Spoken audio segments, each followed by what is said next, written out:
You see, Fan昌spent about half his time in China and half of his time in Southeast Asia and in Singapore.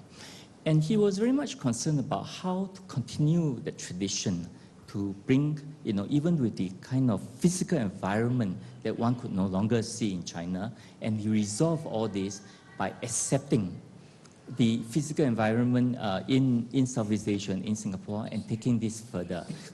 And because the literati instruction is based on a kind of a personal teaching, and for about 20 years of his life, he started giving instruction in a private studio. And this is when, he actually taught one whole generation of artists in Singapore. All the major ink painters in Singapore actually came from this kind of a cultural context, this kind of aesthetic value that Fan昌imparted. If you look at all these paintings here, for example, the bamboo again, there is, in his composition, very typically would be these very skinny bamboos, sometimes contrasted with the fatter ones. The bamboo stems are absolutely amazing. They are rendered in all the 3D effects of light and texture. And usually this is more typical of his bamboo, which is a combination of both the dense and the less dense. But out there is one very atypical painting where somewhere out in the towards the front, where you don't see this dense and dispersed. So let's call it dense and dispersed. But instead, the painting that is out there, which I've not selected, is far more evenly distributed. I think that was deliberate, very, very deliberate. The reason I chose this set of paintings is because of again, it is black and white, showing a kind of, again, I would say, I can only say his paintings are completely torso. There's nothing of the commercial world in it. It's this literati standing above everything else, not concerned about pursuit of fame and glory.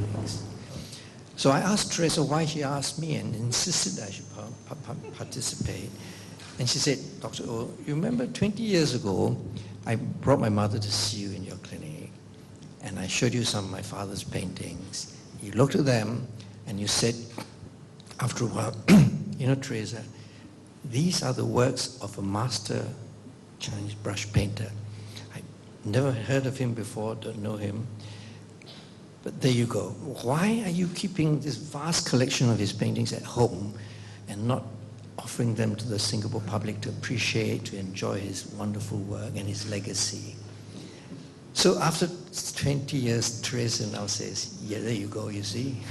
So I'm rather relieved about that. But that doesn't still solve my problem. Why am I sitting here?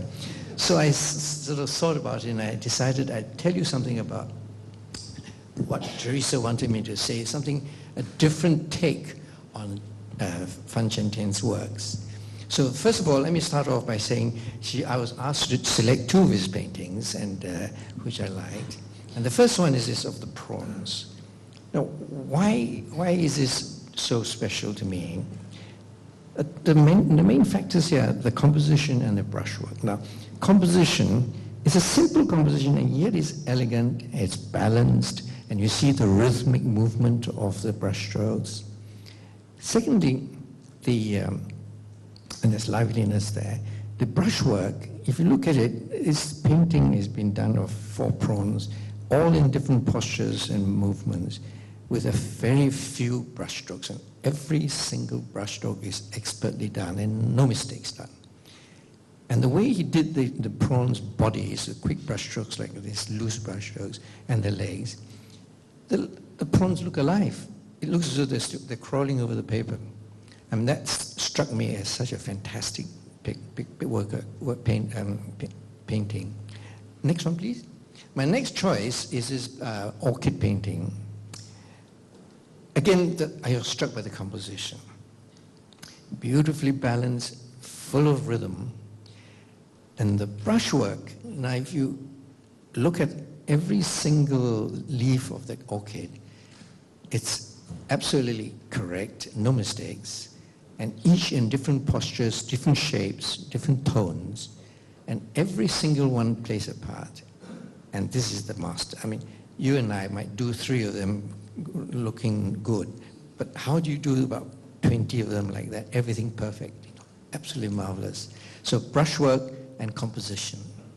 今天老师离开我们呢，已经28年了，在28年里面呢，我们的范老师的家庭经过重重的困难要替老师出一本画集，比较像样的画集，但一路来一直在筹备，经过千山万水，困难重重，今天终于这个画册跟画展如期举行，这个完全要感谢大根跟大姐，没有他的坚持，这些一切的费用都是出自他们自己私人的手了，这个非常了不起，所以在此我们给他们2位一个掌声。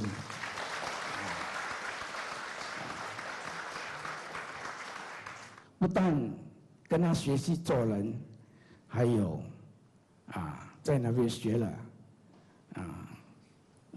这个终身享用不尽的这个绘画技术。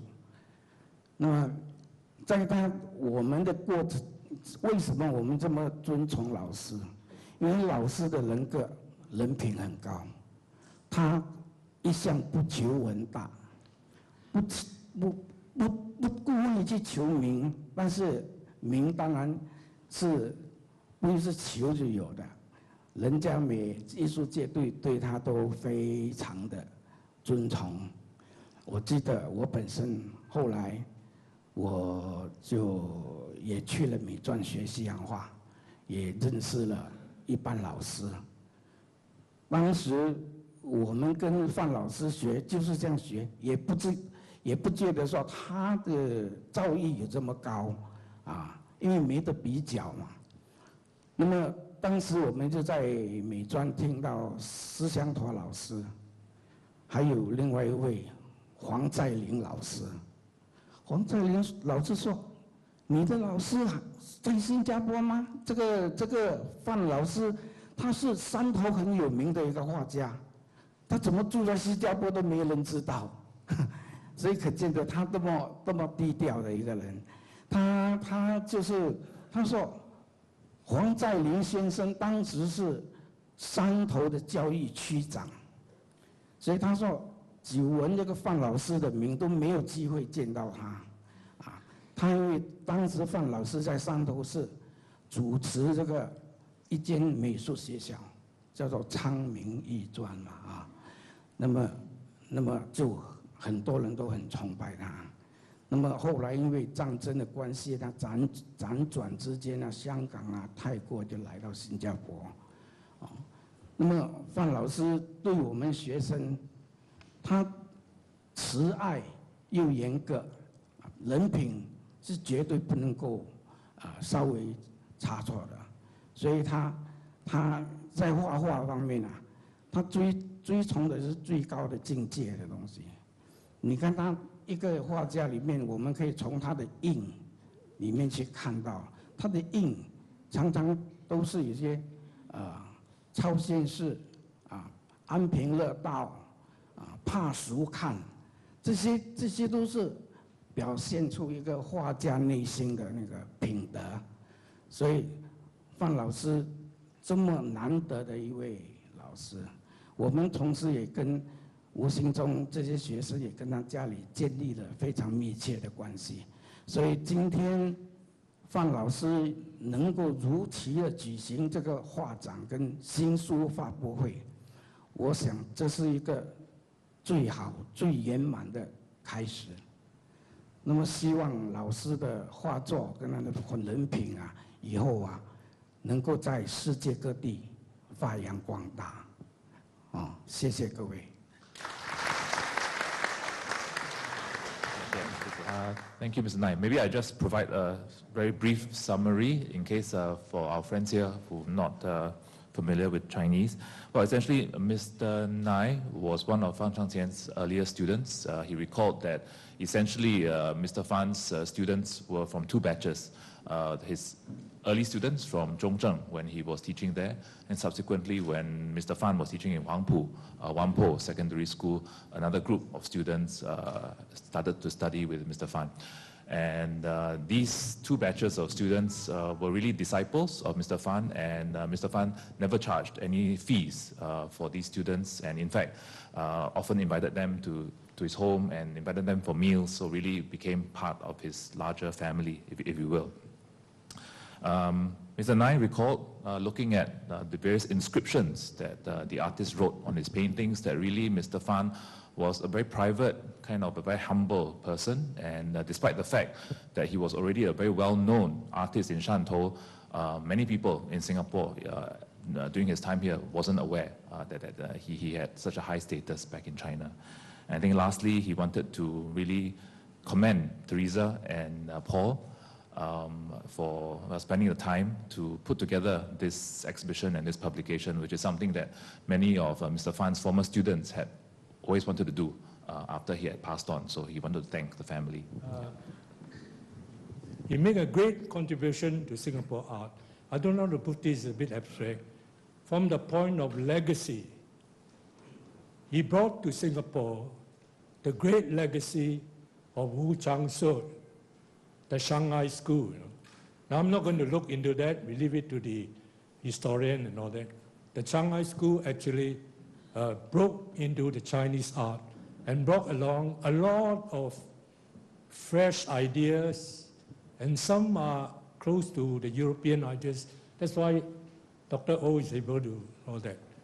Now, however, I just give two elements about the Shanghai school, the legacy that Mr. Fang brought to Singapore. And maybe because of the timing, Singapore is not very good in appreciating these things, because we are a very practical nation and go very fast and solving problems and all that. But this thing, I think, now gets more important, this legacy thing. Now, one is when looking at the pictures, as was shown by Dr. O's collection, I'm reminded that Mr. Fang, and therefore Wu Shangxi, the great master, they are not just painters. I've been studying because I'm an artist. They are poets. They are poets who are painters. When they paint poetry. I wish I had that. When I paint techniques, you know. So a friend say, yeah, that's good. The perspective is right. That's not good enough. When I look at these slides, and they are only slides, I feel a touch of poetry, the way they use the space, the stroke that Dr. O has spoken about. I just feel it. And I can imagine looking at the real thing. So they have this. When I look at Wu Changshou's work once in Taiwan, I felt the same thing. And that is one thing. They are poets and artists. The other thing about the legacy, this is the way I look at it, is that what Mr. Fang has given Singapore that we haven't quite fully appreciated is the idea of passing down, may I say, secrets. The secrets that Wu Changxi invented, if you like. And the Shanghai school artists have passed them down so seriously. You know? We tend to lack things like that. Have we passed down Zhong Shuping secrets very seriously? Thank you very much. Well, we see it normally as a colophon or as an inscription in the painting. There you show the calligraphy in full glory. And for those of us who love calligraphy, I mean, it's also an exquisite. He's also an exquisite calligrapher. So we talk about Hua, Su, Si, and Ying. He does everything. Painting was not considered complete until he had written a poem probably first on a notebook, then onto the painting, and then finally, he thinks it's good enough, then he would put his seal on it. It's a really accomplished person, very, very, very accomplished literati. Thanks.